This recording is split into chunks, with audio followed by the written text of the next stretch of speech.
자, 우리 열왕기 상하의 말씀을 쭉 나눴는데 오늘 이제 열왕기하 마지막에 있는 말씀을 함께 묵상합니다. 열왕기하 25장 27절부터 30절 가장 마지막에 있는 이 말씀을 묵상하면서 절망 뒤에 다시 소망을 제목으로 말씀을 함께 나눕니다.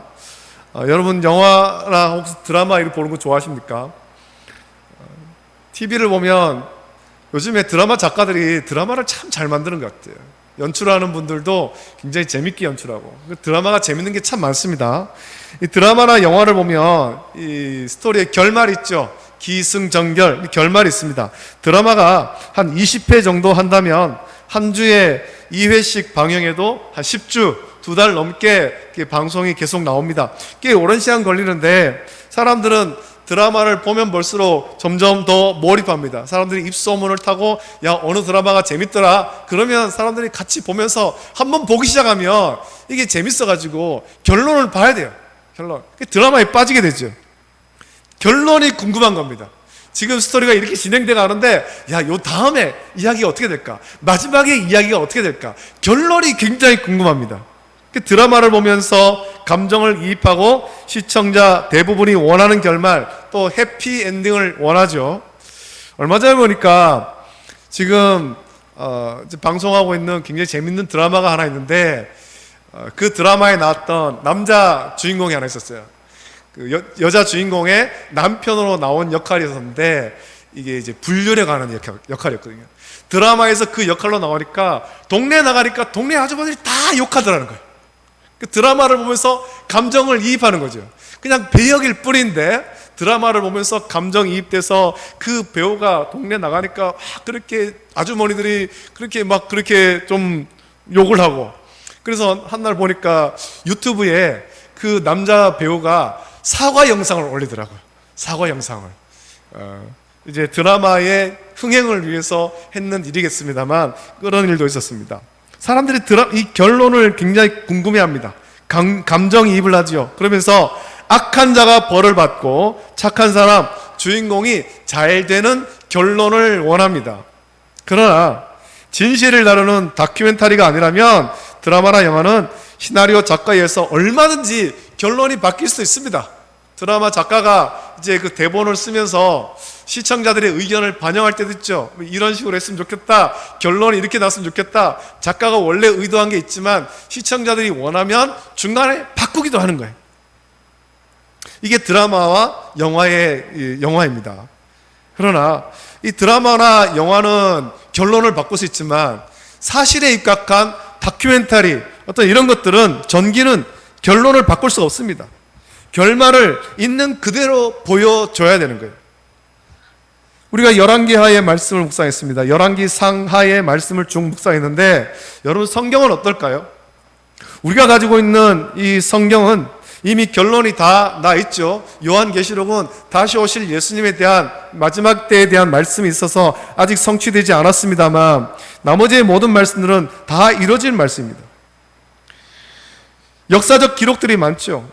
오늘 본문 말씀도 주전 586년에 역사적으로 바벨론에 멸망한 남쪽 유다의 역사를 그대로 우리에게 보여주고 있습니다. 그리고 그 역사적으로 기록된 말씀 보면서 우리는 이 말씀을 옛날에 유다가 이렇게 살았구나, 이스라엘이 이렇게 했구나, 이래서 망했구나, 그냥 그 역사로만 이해할 것이 아니라 이 말씀을 오늘 묵상하면서 우리의 삶 속에, 현재를 살아가는 우리의 삶에 적용을 해야 되는 것입니다.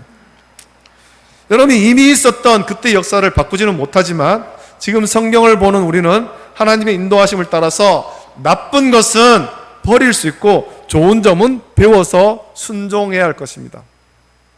여러분, 기원전 586년 바벨론의 3차 침공으로 남쪽 유다는 멸망합니다. 유다 백성들은 자기들에게 일어난 일을 두 눈으로 보고도 믿을 수 없었죠. 그들은 다윗의 자손이 다스리는 나라가 망했다라는 사실에 너무나도 큰 충격을 받았습니다. 분명 하나님께서 나단 선지자를 통해서 다윗의 집과 나라가 영원히 보존되고 그 위가 영원히 견고할 것이다 라고 약속했습니다. 사무엘하 7장 16절 보면 그 말씀이 나오죠. 내 집과 내 나라가 내 앞에서 영원히 보존되고 내 왕위가 영원히 견고하리라 하셨다라고 하나님께서 나단 선지자를 통해서 이제 다윗에게 말씀한 겁니다. 다윗의 자손이 다스리는 유다는 영원할 줄 알았습니다. 이미 북쪽 이스라엘이 아수르에 멸망했지만 거기는 다윗의 자손이 다스리는 나라가 아니거든요. 다윗의 혈통이 다스리는 나라가 아니에요. 그러니까 그 나라는 망할 수 있다고 생각했는데 남쪽 유다, 이 남쪽 유다는 하나님이 말씀하신 대로 다윗의 자손이 다윗의 계보에서 계속 다스리고 있잖아요. 그래서 이 나라는 안 망하고 바벨론에 침공하지만 좀 약해질 수는 있겠지만 좀 괴로울 수는 있겠지만 망할 것이라고는 생각하지 않았습니다. 그러나 이 남쪽 유다는 망했죠. 그리고 남쪽 유다의 마지막 왕이 이 시드기야는 자기 눈앞에서 그 아들들이 죽임을 당하고 그는 그 두 눈이 뽑히고 뽑힌 채 바벨론의 포로로 끌려갔습니다.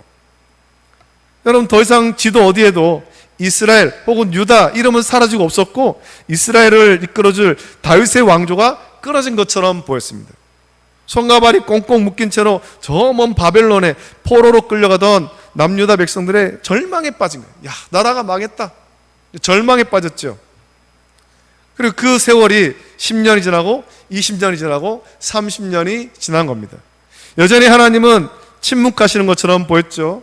나라는 망했고 포로로 잡혀와서 돌아갈 기약이 없습니다. 성전에서 하나님을 예배하고 찬양하던 날들이 꿈만 같았고 다윗과 골리앗, 하늘에서 불을 내린 엘리야 선지자, 이런 모든 이야기는 모두 그런 옛날에 어떤 지어낸 이야기처럼 들릴 정도로 아무 희망이 없어 보인 거예요. 그러나 여러분, 비록 남유다 백성들이 절망에 빠져 살아가고 있었지만 하나님은 단 한순간도 이스라엘 자손들을 포기하신 적이 없습니다. 우리 주님은 아무런 그 역사 속에서도 새로운 회복의 역사를 준비하고 계셨던 겁니다.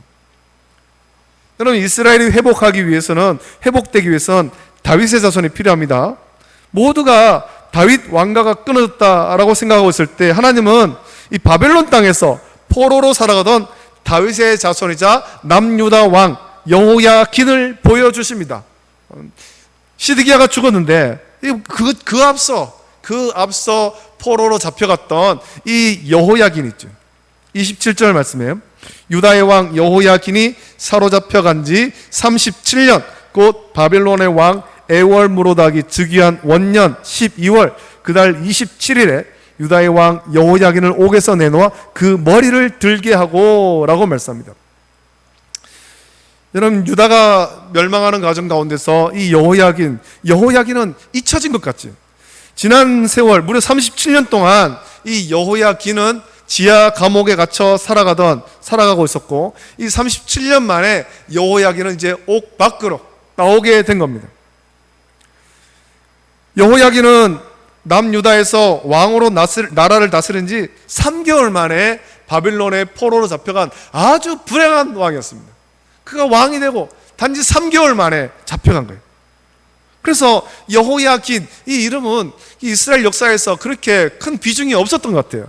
그의 이름은 점차 잊혀갔고 사람들은 사실 포로로 잡혀간 여호야긴 생사도 알지 못하는 것입니다.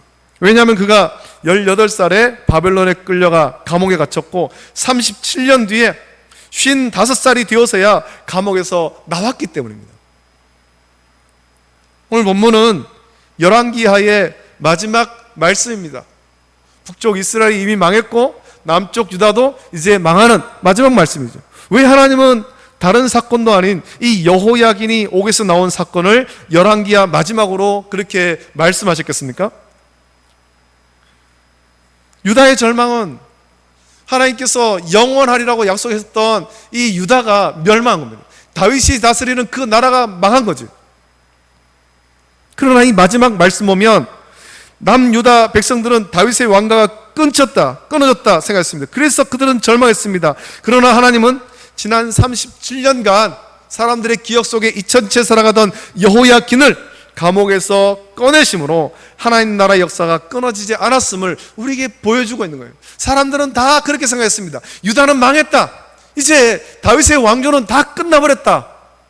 아주 절망적인 상황이지만 하나님은 여기에서 사람들 기억 속에 잊혀져 있던 여호야긴을 회복시켜 주시는 거예요. 여호야긴이 나오게 한 겁니다. 여러분, 우리는 하나님의 징계를 봐야 됩니다. 남쪽 유다는 다윗 언약의 백성이기에 완전히 다 버리신 것 아닙니다. 그 언약을 지키시는 하나님이 시기에 그들을 징계하신 것 뿐이죠. 그들이 불순종하고 불경건하고 또 범죄했기 때문에 하나님께서 그들을 징계한 겁니다. 그래서 오늘 본문 마지막은 여호야긴 왕의 회복을 통해서 하나님이 남유다에 주신 소망을 우리에게 보여주는 것입니다. 여러분, 여호야긴은 이미 바벨론의 포로로 잡혀간 남유다 왕이죠. 포로 생활을 하다가 바벨론 왕 느부갓네살이 죽고 그 다음 아들이 왕이 되자 이 유화 정책을 펴면서 이제 여호야긴의 지위를 회복시켜 준 겁니다. 물론 유다로 보내서 왕이 되게 했던 것은 아니고 그저 더 이상 포로가 아닌 바빌론에서 편히 지낼 수 있도록 그 정도까지만 해준 거예요.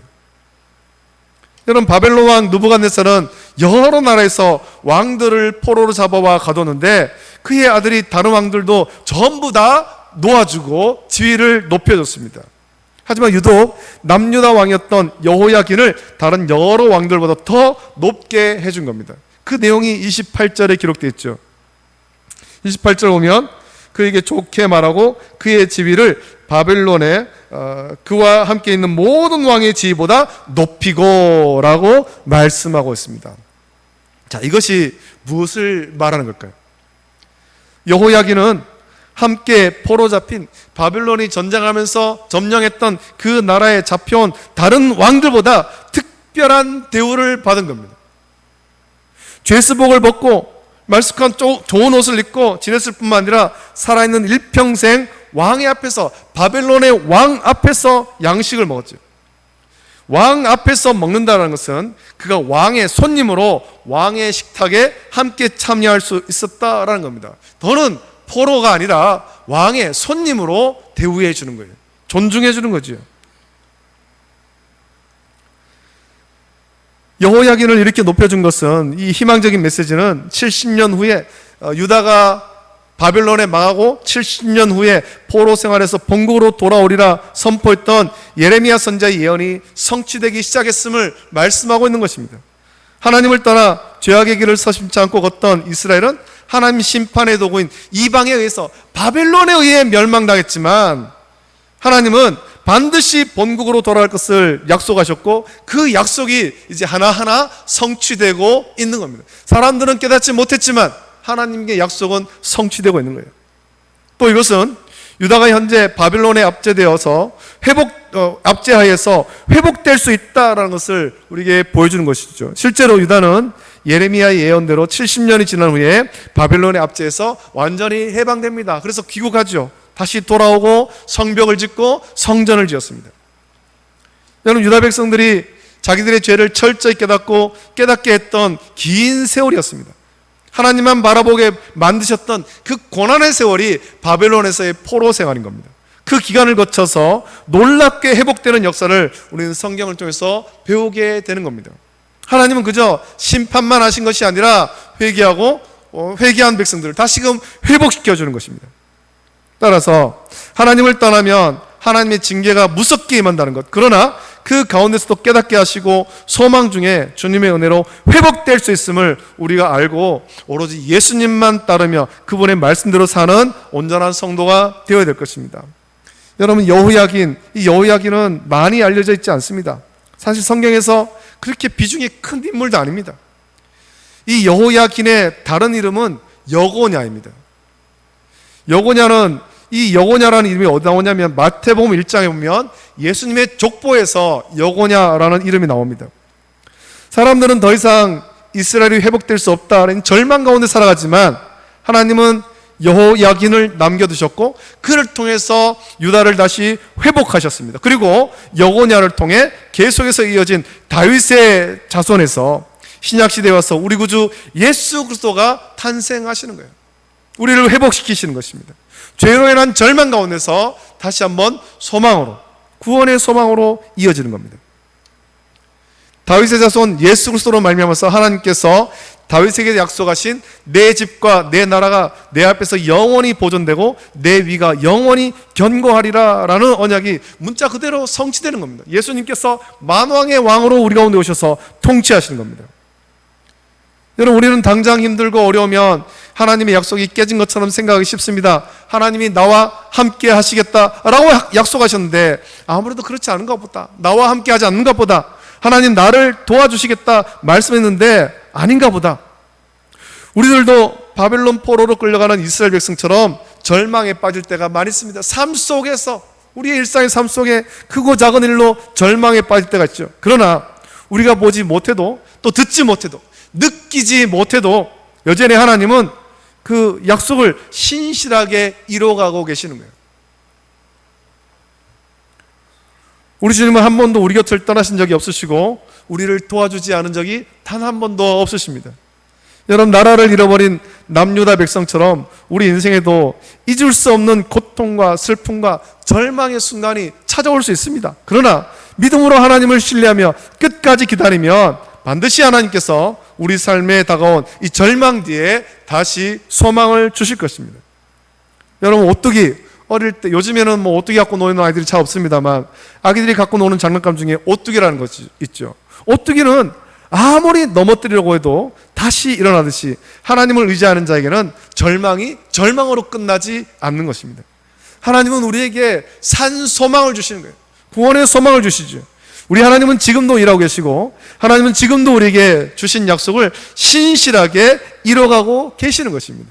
이 놀라운 하나님의 은혜를 통해서 절망 뒤에 다시 나타날 저 찬란한 소망을 바라면서 기쁨과 감사와 찬송으로 살아가는 저와 여러분 되시기를 예수님의 이름으로 축복합니다. 기도하겠습니다. 좋으신 아버지 하나님, 사랑과 은혜를 감사드립니다. 아버지 하나님, 오늘 열왕기하의 마지막 말씀을 묵상하면서 나라가 망했지만 그러나 그것으로 절망으로 끝나지 않고 하나님께서 다시 한번 그 여호야긴을 회복시켜 주심으로 소망의 말씀을 주시는 것을 묵상합니다. 아버지 하나님, 이 말씀 묵상하면서 오늘 우리 삶 속에서도 우리 가운데서 함께 하시고 우리 가운데 일하시는 하나님, 말씀하신 것을 신실히 성취하시는 그 하나님을 온전히 믿고 어떤 절망적인 상황 가운데도 절망에 빠지지 말고 소망의 하나님만 바라보면서 믿음의 삶을 살 수 있도록 은혜 베풀어 주시옵소서. 감사드리며 걸어가신 예수님의 이름으로 기도드립니다. 아멘. 아멘.